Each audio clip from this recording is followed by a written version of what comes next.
FNF 보면요. 해외 특히 중국 시장 성과가 정말 대단하잖아요. 이 기세면 하반기 전체 실적도 꽤 기대해 볼 만하지 않을까요? 네, 해외 성장은 분명히 주목할 만하죠. 근데 뭐랄까, 빛이 있으면 그림자도 있는 법이라서요. 2025년 상반기, 특히 2분기 국내 시장 상황은 상당히 어둡습니다. 이걸 빼놓고 FNF를 얘기하긴 좀 어려워요. 국내 상황이 구체적으로 얼마나 안 좋았나요? 3반기 내내 뭐 소비 심리 안 좋다 이런 얘기는 많았잖아요. 네, 그게 실제 지표로도 딱 나타납니다. 2025년 4월하고 5월에요. 국내 의료 소매 판매액 지수를 보면요. 이게 1분기보다도 오히려 역성장폭이 더 커졌어요. 더 커졌어요? 네. 단순히 뭐 경기가 안 좋다 이 수준을 넘어서 소비자들이 지갑을 확실히 닫고 있다 이런 신호로 봐야죠. 여기에 뭐 상반기에는 정치적 불확실성 이슈도 좀 있었고요. 결정적으로 소비 심리 자체가 그냥 꽁꽁 얼어붙었다고 봐야죠. 특히 FNF의 주요 브랜드 중 하나인 디스커버리 같은 경우 이게 상대적으로 가격대가 좀 있잖아요. 네, 그렇죠. 아웃도어니까. 이런 고가 아웃도어 브랜드 타격이 컸습니다. 1분기에 전년 동기 대비 마이너스 10% 중반대였거든요. 10% 중반대요? 꽤 크네요. 네. 근데 2분기도 뭐 비슷한 흐름으로 추정이 돼요. 소비자들이 가격표에 훨씬 더 예민하게 반응하고 있다는 증거죠. 그리고 4월, 5월 날씨도 좀 예상보다 쌀쌀했잖아요. 그것도 봄, 여름 상품 판매에는 별로 안 좋았고요. 듣고 보니까 국내 상황이 진짜 예상보다 신박했군요. 근데 하반기에는 좀 달라질 여지가 있지 않을까요? 정부가 소비 진작책 같은 것도 내놓고 있고 소비 심리도 뭐 바닥은 찍고 약간 올라오는 듯한 모습도 보이는데요. MLB는 모델도 바꿨잖아요. 카리나 씨로. 그 효과도 좀 보고 있다면서요. 어떤 제품은 막 품절되고 그랬다던데. 이런 분위기가 하반기까지 좀 이어질 수 있지 않을까요? 디스커버리도 가을, 겨울이 성수기니까 그때 좀 부진을 만회할 기회가 있을 것 같고요. 흔히 말하는 그 상저하고 있잖아요. 그거 좀 기대해봐도 좋지 않을까요? 음, 상저하고에 대한 기대감은 시장에 분명히 있죠. 있는데 그 회복 속도가 문제일 겁니다. 정부 정책이라던가 뭐 모델 교체 같은 단기적인 호재가 있긴 하지만 그게 구조적인 소비 위축을 과연 얼마나 성쇠할 수 있을지는 좀 신중하게 봐야 해요.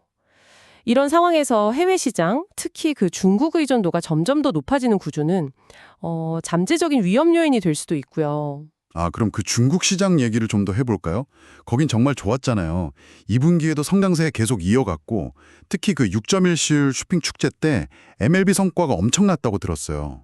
스포츠캡 분야에서 4년 연속 1등했다면서요. 티셔츠는 7위 정도고 자켓이랑 스포츠웨어는 10위권 밖에서 9위까지 올라섰다고 하고요. 중요한 건 다른 경쟁사들보다 할인율을 되게 낮게 가져갔는데도 이런 성과를 냈다는 거잖아요. 이건 뭐 단순히 물건 싸게 파는 게 아니라 그야말로 브랜드 자체가 소비자들한테 엄청 먹힌다는 증거 아닐까요? 그리고 디스커버리도 하반기부터 중국 시장 공략을 본격화한다니까 이것도 새로운 성장 동력이 될 수 있지 않을까요? 연말까지 매장 100개 오픈 목표란데 상반기에 벌써 12개나 열었더라고요. 네, 중국 본토에서의 성과는 분명 FNF의 아주 강력한 무기입니다. 말씀하신 대로 낮은 할인율에도 판매가 좋았다는 건 브랜드 파워를 확실히 보여주는 사례죠. 하지만요, 홍콩 시장은 좀 봐야 합니다. 작년 2분기부터 계속 역성장 중이거든요. 홍콩이요? 계속 안 좋아요? 네, 계속이요.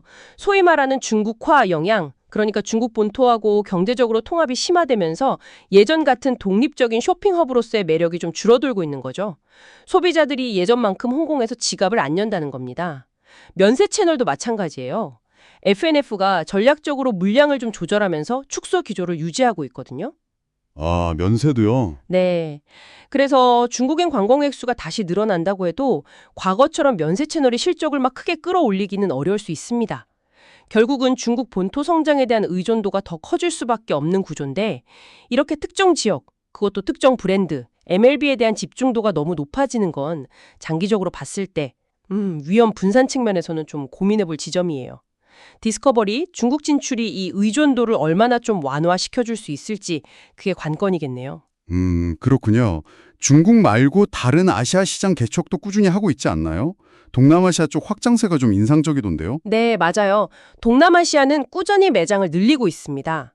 2024년에 82개였는데 올해 100개 매장 달성을 목표로 하고 있고요. 뭐 베트남, 싱가포르 이렇게 7개국에서 반응도 나쁘지 않다고 알려져 있어요. 올해 3월에는 중동에도 첫 매장을 열었죠. 범아시아 성장을 노리는 거고요.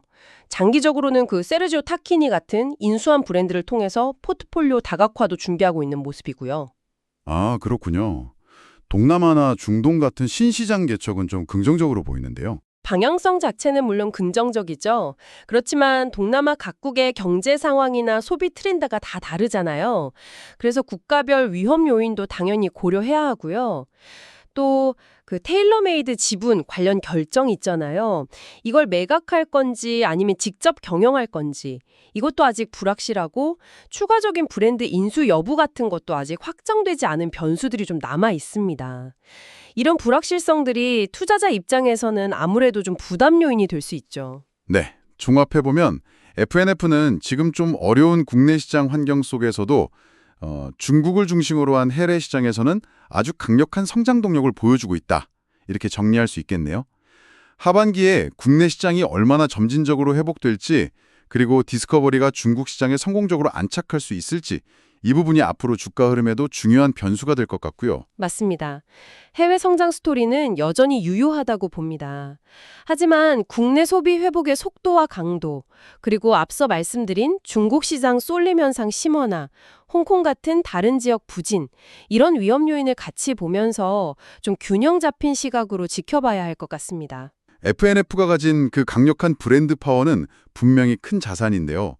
과연 이 힘을 바탕으로 국내 시장의 어려움을 슬기롭게 헤쳐나가고 또 다변화되는 아시아 시장에서 계속 성공 스토리를 만들어갈 수 있을까요? 빠르게 변하는 패션 트렌드와 또 녹록지 않은 거시경제 환경 속에서 FNF의 다음 행보를 시청자 여러분께서도 관심 있게 지켜볼 필요가 있겠습니다.